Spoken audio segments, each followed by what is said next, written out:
The Sprog has been my favorite topwater fly for bass and panfish since I first started tying it in the mid-90s.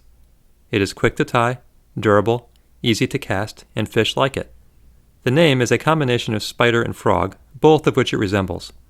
A recipe for the fly can be found in the video description. Start the thread just behind the hook eye and lay down a thread base for the eyes. Trim off the tag end and bring the thread up to about a third of the hook shank length behind the hook eye. Tie the eyes in using a couple sets of figure-eight wraps with locking wraps behind and in front. I'm using 3/32 inch foam cylinders for eyes. I have intentionally left the cylinder a little long so I can trim it later. I often tie the fly with mono eyes, which lets the fly sit lower in the water and dive when stripped.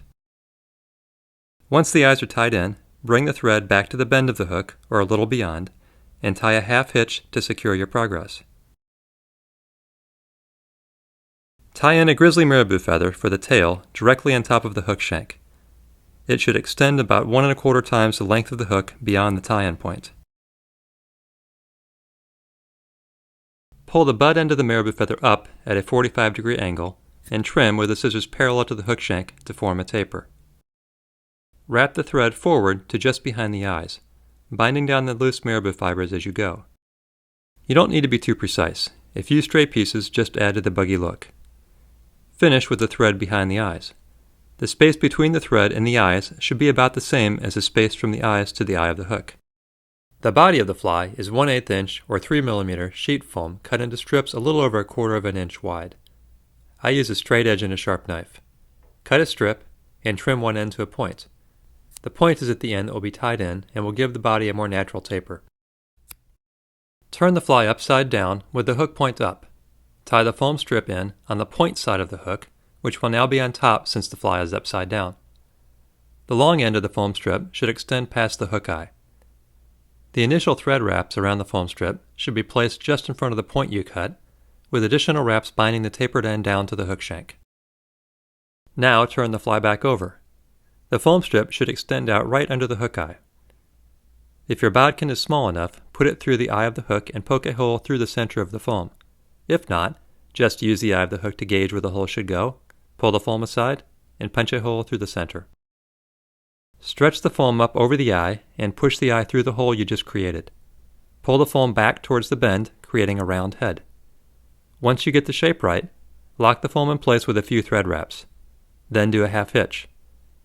When you're tying the foam in, be careful not to wrap too tightly or you risk cutting it with the thread. Fold a full-length Sili-Leg in half, forming a loop on one end. Fold the doubled leg around your thread to form 4 legs, and slide it into place on the close side of the fly. Orienting the doubled over portion to the back will make the legs easier to control for the next steps. Do the same thing on the far side. Then carefully wrap through the legs several times to lock them in place. Hold the looped legs to the back and keep the loose ones in front to make sure you are wrapping over the center of the legs. Pull all the legs forward together and use a strip of double-sided Velcro, a twist tie, or a piece of aluminum foil to bind them together and out of the way. Wind under the foam strip back to where the marabou starts at the back of the hook. You'll have to work around the foam strip and the marabou tail, but, assuming you have the legs bundled up securely, you shouldn't have any trouble. When you've worked your way back to just in front of the marabou, lay the foam strip back down on the hook shank and bind it down with several wraps. Again, don't pull too tightly, especially on your early wraps, or you risk cutting the foam. Try to keep your wraps directly on top of each other. Once the foam is well secured, tie a whip finish, either with your hands or with an extended whip finish tool.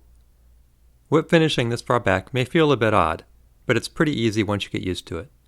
I usually do a couple of 4 or 5 turn whip finishes to make the fly as durable as possible. Trim the thread, then cut the Sili-Leg loops to make 4 distinct legs on each side. You can leave the legs full length or trim them shorter. If you use the foam cylinder for the eyes, trim it off even with the outside of the sheet foam head. Then cut the back of the foam strip to leave a piece about as long as the head extending out over the bend. Now it's time for head cement.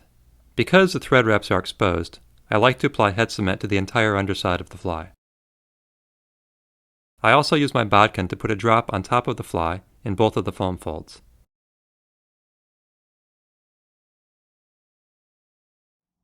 The Sprog is small enough to fit into the mouths of medium-sized panfish and large enough to tempt healthy bass, and is very effective for both. I like to cast it with a little bit of extra energy so it hits the water with a slap and lets the fish know it's there. I'll wait for a few seconds, and if nothing eats, I'll give it a couple twitches to get the legs moving. If no takers, I'll give it a couple of long strips, wait a little longer, then strip it back in or pick it up and recast. Thank you for watching. If you enjoyed this video and would like to see more like it, please subscribe.